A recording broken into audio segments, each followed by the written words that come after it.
అదరగొట్టే కారం రంగు రుచి ఆచి కారం పొడి.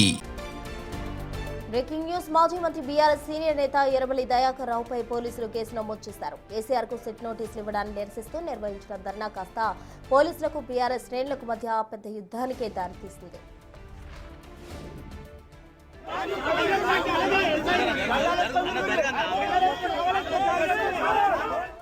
ఎర్రబెల్లిపై కేసు నమోదు చేశారు. పూర్తి వివరాలు మా ప్రతినిధి అందించేందుకు సిద్ధంగా ఉన్నారు. వేణు, చెప్పండి. ప్రస్తుతం తొర్రూరు పోలీసులు మాజీ మంత్రి ఎర్రబెల్లిపై నమోదు చేసిన కేసు పూర్తి వివాదాస్పదంగా మారింది.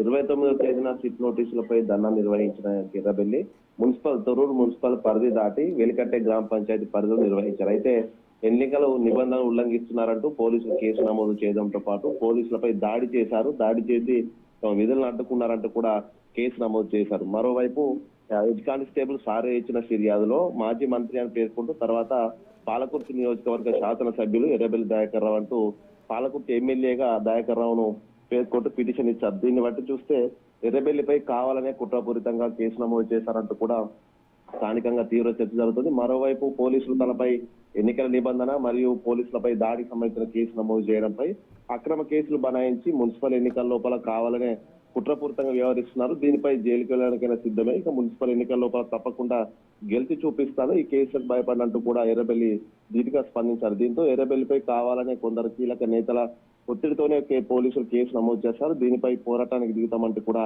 బీఆర్ఎస్ హెచ్చరిస్తున్న నేపథ్యంలో తొర్రూరు మున్సిపాలిటీ లోపల ఈ యొక్క ఇద్దరి మధ్య రాజకీయ వైరం పొలిటికల్ పార్టీల మధ్య ఏ విధంగా ఉంటుందో ఒక చర్చ అయితే జరుగుతూ ఉంది. Prasanna. Right Venu, thank you.